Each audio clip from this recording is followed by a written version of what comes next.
Ce que je vais te dire est très triste, mais véridique. Aujourd'hui, il y a forcément des gens qui sont là où toi t'aimerais être, alors qu'ils n'ont rien de plus que toi. Que ce soit sur le plan financier, professionnel ou encore relationnel. Et la seule explication à ça, c'est que ces personnes ont tout simplement compris des choses que toi, tu n'as pas encore compris. Ouais, ça fait mal. Il faut savoir se remettre en question. Il y a 5 principes clés que tu dois comprendre puis appliquer dans ta vie de tous les jours pour atteindre tes objectifs. Heureusement, c'est pas trop tard pour le faire. Ces 5 principes viennent de leçons que j'ai apprises lors de mes 5 dernières années d'entrepreneuriat. Mais ils viennent aussi de dizaines de discussions que j'ai eu la chance d'avoir avec de nombreux millionnaires et même milliardaires. Justement, dans cette vidéo, je vais te donner les 5 secrets sur le succès qu'uniquement les riches connaissent. Allez, c'est parti!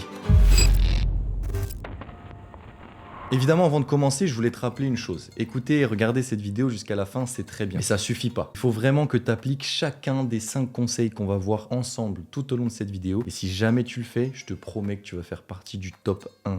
La leçon numéro 1 et qui est très importante, c'est apprends à gérer ton temps correctement. On commence tout de suite avec l'une des leçons les plus importantes qu'il va falloir que tu implémentes directement dans ta vie si jamais tu veux aller loin. Le temps, c'est la ressource la plus importante que tu possèdes. Un pauvre a 24 heures dans sa journée, un riche a 24 heures dans sa journée. La seule différence entre les deux, c'est la manière dont ils utilisent ces 24 heures. Tu comprennes que chaque instant compte. Et ça, je sais que c'est difficile. Mais chaque minute que tu utilises de manière productive, c'est un pas en avant vers l'atteinte de tes objectifs. Chaque heure que tu investis en toi-même te rapproche de la vie dont tu as toujours rêvé. Il faut surtout pas que tu laisses tes rêves te filer entre les doigts parce que tu étais trop occupé à scroller sur TikTok ou à regarder le dernier épisode de la série en vogue sur Netflix. Évidemment, on le sait, t'es pas un robot. Il y a des moments où il faut se reposer, s'amuser, voir ses amis. Je te demande pas de planifier chaque 5 minutes de ta journée comme peut le faire Elon Musk par exemple. Je pense qu'il faut que tu agisses de manière consciente vis-à-vis de l'utilisation que tu as de ton temps. Il faut que tu sois stratégique, fixe tes priorités et agis en fonction d'eux. Et tu verras, une fois que tu vas commencer à gérer ton temps et à le gérer correctement, tu supporteras même plus ces 1 heure sur les réseaux sociaux à scroller parce que ça t'apportera tout simplement rien. Pour t'aider à gérer ton temps, je vais te donner 2 astuces très simples à mettre en place dès maintenant. La première, c'est que chaque soir, il faut que tu prennes 5 minutes avec une feuille et un stylo ou un carnet, peu importe, que tu notes les tâches par ordre de priorité que tu as pour la journée du lendemain. Et en fait, ce qui va se passer, c'est que en ayant pris uniquement 5 minutes de ta journée précédente, lorsque tu vas te réveiller le lendemain, tu vas avoir une vision claire de ce que tu dois faire, de combien de temps tu dois accorder à chacune de ces tâches. Et ça, c'est game changer. La deuxième méthode, ça va être toujours avec un stylo et ce même carnet, mais ça va être d'identifier les sources de distraction principales dans ta vie, de les lister une par une. Je vais te donner un exemple concret. Il y a beaucoup trop de personnes qui passent un temps monstrueux sur leur téléphone, 7, 8, 9, 10 heures de temps d'écran par jour. Il y a d'ailleurs Léo Duff qui a fait une vidéo sur ça il y a pas longtemps, qui te montrait une technique pour mettre ton écran d'iPhone en noir et blanc, de manière à ce que ton cerveau ait beaucoup moins envie de l'utiliser. Et en fait, ce que je veux que tu fasses sur cette liste de distractions, c'est que tu les prennes une par une, que tu les descendes une par une et que tu essayes de trouver des moyens concrets pour les éliminer. Tu te crées un espace de travail calme, que tu organises ton environnement de telle manière à ce que les distractions soient difficiles d'accès. Il y a d'ailleurs un très bon livre qui parle de ça, qui s'appelle Atomic Habits. Je te le conseille vivement. Et je vais aussi te donner mon exemple personnel pour te prouver que oui, ces 5 conseils, je les applique bien. Au moment où je tourne cette vidéo, je suis en parallèle en train de travailler sur mon plus gros projet, le lancement de ma formation en ligne. Donc j'ai besoin de temps, sauf que j'ai toujours 24 heures dans une journée. Donc ce que j'ai fait, c'est que j'ai éliminé mes distractions principales. J'ai pas emmené la play avec moi. J'ai supprimé, mais vraiment supprimé tous les réseaux sociaux. Et je gagne 4 heures de temps par jour. J'avance 2 fois plus vite vers mon objectif et ça doit être le cas tous les jours dans ta vie. La leçon numéro 2, c'est qu'il faut que tu apprennes à voir l'échec comme quelque chose de sacré. Est-ce que tu connais le point commun entre toutes les personnes qui ont accompli de grandes choses dans leur vie? Eh ben, ils ont tous, absolument tous, dû faire face à des échecs de plus ou moins grande ampleur dans leur vie. Alors oui, je sais, on est en France et nous, on n'aime pas l'échec. Je sais pas pourquoi, on n'aime pas montrer l'échec. Mais il va falloir que tu réussisses à te détacher et à comprendre que l'échec, c'est comme un cadeau. Ouais, t'as bien entendu, un cadeau. Les échecs, c'est une opportunité incroyable qui nous permet d'apprendre et de grandir. Chaque échec, c'est une leçon qui nous permet de comprendre ce qui n'a pas fonctionné, d'ajuster notre approche et de nous améliorer. C'est justement grâce à ces fameux échecs que tu vas prendre en expérience et tu vas devenir plus fort mentalement. Honnêtement, je sais de quoi je parle. J'ai échoué un nombre de fois incalculable et justement, ça m'a permis de grandir et d'en être là où j'en suis aujourd'hui. Bref, si je voulais que tu retiennes une seule chose de cette leçon-là, c'est que ce ne sont pas les échecs qui te définissent. C'est plutôt la manière dont tu te relèves et la manière dont tu apprends après un échec qui va te définir. Les personnes qui ont accompli de grandes choses dans la vie et dans plein de domaines, pas uniquement dans le domaine financier, ils ont tous compris ces échecs-là, c'était des opportunités. Ils les ont utilisés comme une force pour pouvoir atteindre leurs objectifs. Ils ont compris que l'échec, ça faisait partie intégrante du processus. Comme disent les Américains, trust the process. Alors je veux absolument pas que tu laisses la peur de l'échec te retenir. Il faut que tu l'acceptes comme une partie normale, logique du chemin vers le succès. Il faut pas que tu aies peur d'essayer de nouvelles choses, même si tu risques de tomber. T'inquiète pas, tu vas te relever. Et ce sont justement ces chutes qui te permettent de progresser et d'aller encore plus vite après. Rappelle-toi bien que les plus grandes réussites sont souvent précédées d'un nombre incalculable d'échecs. Est-ce que tu crois que les grands noms de l'entrepreneuriat aujourd'hui, comme Elon Musk, Jeff Bezos, même en France, Bernard Arnault, n'ont jamais échoué? Alors prends des risques, apprends, grandis. Et n'oublie jamais que les échecs, c'est des cadeaux qui sont déguisés. Moi, cette mentalité, je l'ai héritée de mes 4 ans aux États-Unis, lorsque j'habitais là-bas. Je jouais au foot là-bas et j'étais dans une université américaine, et donc j'ai pu voir la mentalité des Américains vis-à-vis de l'échec. Quand j'ai découvert ça, ça a littéralement changé ma vie. L'échec là-bas, c'est bien vu, c'est normal, alors qu'ici, on a un problème avec ça. Il faut tester, il faut échouer pour trouver le truc qui va marcher. Personnellement, j'ai dû lancer 50 projets que j'ai crashés avant de lancer ma première boîte Hackebox que j'ai aussi crashé au bout de 6 mois, jusqu'à aujourd'hui, créé au russe, et je touche du bois, pour l'instant, tout se passe bien. Allez, on passe à la leçon numéro 3, et c'est apprends à t'adapter. Bon, tu le sais, on est actuellement entré dans l'ère de l'intelligence artificielle, donc c'est le meilleur moment pour te donner ce conseil. Dans le monde dans lequel on vit, c'est primordial de savoir s'adapter et de savoir ajuster son comportement et ses actions vis-à-vis des changements qui se passent dans l'environnement. Et il y a plein de gens qui se disent être adaptables, mais en vérité qui ne le sont pas vraiment. Parce qu'il y a beaucoup de gens, lorsqu'ils planifient quelque chose et que les circonstances changent, ils sont gênés par la moindre variable qui change. Et donc ils sont bloqués, ils n'avancent plus vers leurs objectifs. Alors que si tu es adaptable, ton cerveau il va se mettre en mode survie et il va trouver une solution, une alternative qui va te permettre de continuer à avancer. Et avec ce genre d'état d'esprit, tu vas pouvoir faire face à n'importe quelle situation. Tu seras plus jamais bloqué par les changements vu que tu vas les transformer en opportunités. Et ça, c'est un trait qui va te permettre de te démarquer. Tu vas pouvoir saisir de nouvelles opportunités alors que les gens n'y pensent même pas puisqu'ils restent dans leur zone de confort. En plus de ça, en étant ouvert aux nouvelles opportunités et en restant adaptable, flexible, tu vas pouvoir découvrir de nouvelles compétences et élargir tes horizons. Donc si tu sais t'adapter, imagine la montée en compétences et surtout la vitesse avec laquelle tu vas monter en compétences. Bref, tu l'as compris, aujourd'hui les personnes qui sont capables de s'adapter rapidement face aux circonstances du monde qui nous entoure sont celles qui ont un avantage concurrentiel de malade. Voici donc 2 astuces très simples à mettre en place pour cultiver cet état d'esprit et cette habitude d'être adaptable facilement. Premièrement, il faut que tu restes ouvert au changement. Sauf que inconsciemment, la plupart d'entre nous refusent tout ce qui est nouveau et ne s'y intéressent pas. Je vais te donner un exemple très concret. Il y a eu une première vague avec la crypto-monnaie. Le premier réflexe de tout le monde, ça a été de pas calculer, de se dire de toute façon c'est une nouvelle mode et ça passera. Et la vérité, c'est que ceux qui se sont engouffrés dedans, aujourd'hui ils sont multimillionnaires. Juste parce qu'ils ont pris le réflexe de s'y intéresser avant tout le monde, ils s'y sont engouffrés, ils sont devenus des experts et ils ont réussi à le monétiser. Et ce qui est en train de se passer avec l'intelligence artificielle, c'est pareil. Si jamais tu refuses inconsciemment de t'y intéresser, dans 5 ans, t'en mordras les doigts. Il faut que tu acceptes le fait que le changement fasse partie intégrante de ta vie. Il faut que tu sois prêt à l'accueillir et à l'utiliser. Il faut que tu prennes chaque changement comme une opportunité d'apprentissage en plus. La deuxième technique, elle est très simple. C'est le fait d'apprendre continuellement. Moi, ce que je te conseille et ce que je fais moi-même, c'est que chaque jour, j'accorde au moins 1 heure de mon temps sur l'apprentissage d'une nouvelle compétence. Et comment je le fais?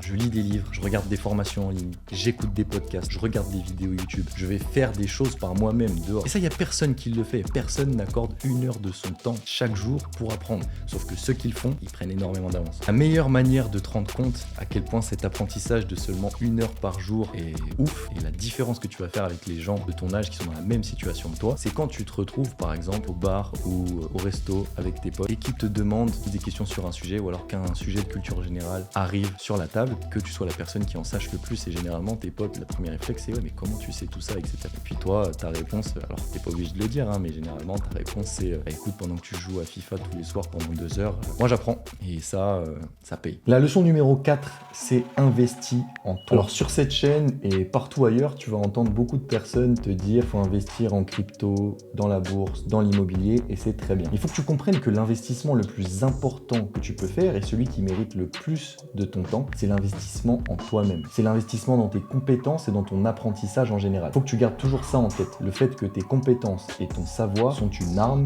et cette arme, tu la gardes toujours auprès de toi pendant toute ta vie. Et en investissant dans ton développement intellectuel et physique d'ailleurs, tu vas pouvoir te préparer pour faire face à tous les obstacles que la vie va te présenter. Que ce soit en apprenant de nouvelles compétences, en renforçant celles que tu as déjà, en renforçant renforçant ta confiance en toi à travers le sport par exemple. Chaque investissement en toi-même te rapproche de ton plein potentiel. Donc tu dois rester curieux, ouvert à l'apprentissage. Il faut que tu sois prêt à sortir de ta zone de confort. Et investir en soi, ça peut prendre différentes formes. Tu peux avoir des choses très intellectuelles et très scolaires entre guillemets avec des formations en ligne, assister à des cours, lire des livres, écouter des podcasts. Mais ça peut avoir une forme aussi un peu plus légère. C'est discuter avec des personnes qui t'intéressent et qui peuvent t'apporter. C'est aller tester des choses, repousser tes limites physiquement, mentalement. Et investir en soi-même, c'est pas uniquement bénéfique sur le plan professionnel. C'est pas grâce à ça que tu vas gagner plus d'argent. C'est aussi bénéfique sur le plan personnel et relationnel. Ça va déjà dans un premier temps te permettre d'avoir une meilleure compréhension de toi-même. Et si toi, tu es capable de te comprendre parfaitement, bah, tu vas être capable de comprendre les autres. Et les autres vont pouvoir être capables de te comprendre. Et ça, dans les relations humaines, c'est le b.a.-ba. Alors n'oublie jamais que ton cerveau et ton corps, c'est tes meilleurs atouts. Faut que tu fasses de toi-même une priorité et que tu investisses un maximum dans le développement de tes compétences. Et cet investissement en toi-même, il va t'ouvrir des portes. Tu verras, ça va s'ouvrir tout seul devant toi. Et je voudrais appuyer sur un investissement que malheureusement très peu prennent au sérieux. En tant qu'être humain, on est des êtres sociaux de base. Pourtant, je sais pas pourquoi, dans notre société, on a peur d'aller demander aux gens. On a peur d'aller parler, d'aller rencontrer les gens. Sauf que je peux vous dire que moi, ce que j'ai appris et ce qui m'a fait, entre guillemets, dans la vie, c'est pas ce que j'ai appris dans un livre ou ce que j'ai écouté dans le dernier podcast en vogue. C'est ce qui est ressorti des discussions avec les gens autour de moi, que ce soit dans le cadre professionnel ou personnel. Donc j'ai envie de te dire de manière très vulgaire, mais il faut se sortir les doigts, aller prendre son courage à deux mains et aller rencontrer des gens. Tu verras que tu apprendras 100 fois plus qu'en restant derrière ton ordinateur ou derrière ton livre. Va à tous les événements, va à toutes les conférences gratuites, essaye de rencontrer des gens. Déjà, tu vas en apprendre beaucoup lors de ces événements-là. En plus de ça, les gens vont commencer à voir ton visage un peu partout et tu vas te faire un nom. Et se connecter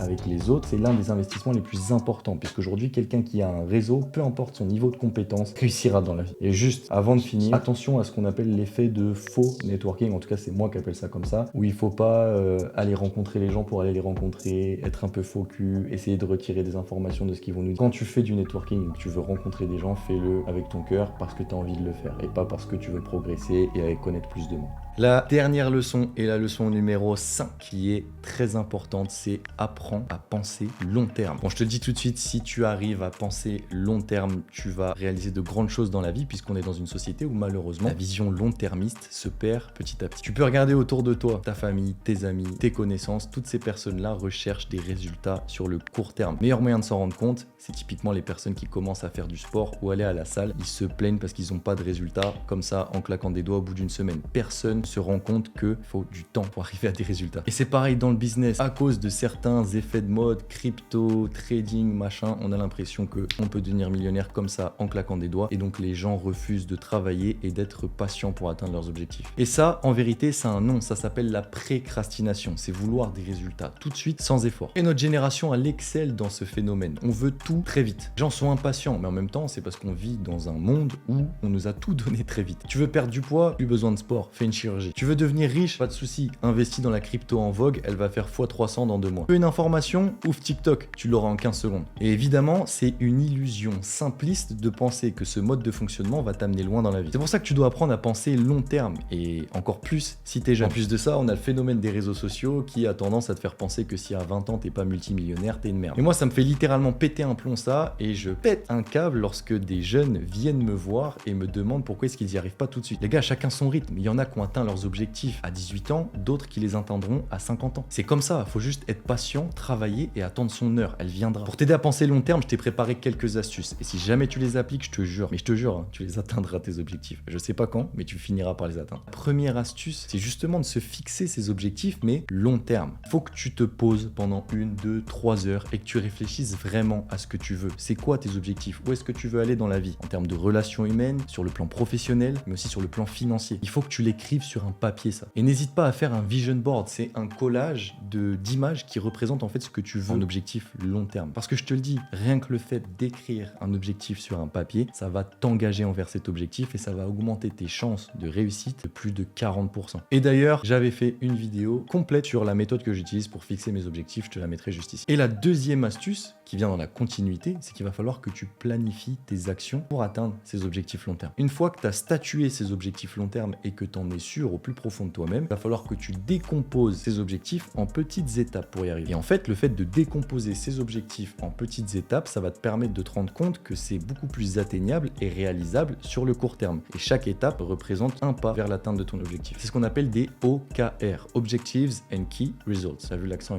il est présent. Ça te permet de décomposer tes objectifs en actions quotidiennes, hebdomadaires, mensuelles, même annuelles. Et ça, c'est la meilleure manière d'atteindre ces objectifs, ça a été prouvé. Trop de personnes qui se fixent des objectifs, mais qui ne décrivent pas le chemin qu'il faut faire pour y arriver. C'est donc normal qu'à la fin, ils n'y arrivent pas. Simplement en prenant le temps de tracer ce chemin vers ton objectif, et tu le rends 10 fois plus accessible. Et troisième astuce que j'aime beaucoup, c'est d'essayer d'évaluer les conséquences à long terme de chaque action que tu vas faire. Moi, j'aime bien, lorsque je prends une décision, penser long terme. Ok, je prends cette décision. En prenant cette décision, sur quoi ça va impacter et qu'est-ce qui va changer dans les 5 prochaines années. Ça, en vérité, ça m'a aidé à faire beaucoup de bons choix et justement d'éviter toutes ces erreurs. Parce qu'on a tendance à prendre des décisions hâtives et rapides sans réfléchir aux conséquences long terme. Et puis 3, 4, 5 ans après, on se rend compte que c'était une erreur. Alors, j'en suis conscient, c'est très compliqué de fixer ses objectifs pour dans 5 ans ou dans 10 ans. Il y a énormément de choses qui vont changer, mais justement, ces objectifs, ils sont là pour être modifiés. D'ailleurs, le but, il faut que tu restes adaptable, flexible, que tu sois dans la réactivité et que tu puisses adapter tes objectifs aux changements qui arrivent dans ta vie. Mais bon, pour fixer ces objectifs et pour les atteindre, il faut bien en avoir. Donc, il faut bien commencer quelque part. Voilà, on arrive à la fin de cette vidéo et j'espère que ces 5 conseils vont t'aider à exploser tous tes objectifs et à atteindre littéralement tous tes rêves. N'oublie pas que le plus important, c'est d'appliquer ces conseils. Si tu as écouté cette vidéo jusque-là, mais que tu ne vas pas appliquer, que tu vas passer à une autre vidéo sans prendre en compte ce que tu as entendu, malheureusement, ça servira à rien. Et au contraire, si tu appliques les leçons qu'on a vues ensemble, je peux te dire que tu ne seras pas déçu. En tout cas, si cette vidéo t'a plu, n'hésite pas à me le faire savoir dans les commentaires. N'oublie pas de mettre un petit like aussi, ça ferait plaisir. On se retrouve très vite pour une nouvelle vidéo. C'était Clément et je te souhaite force et honneur dans tous tes projets.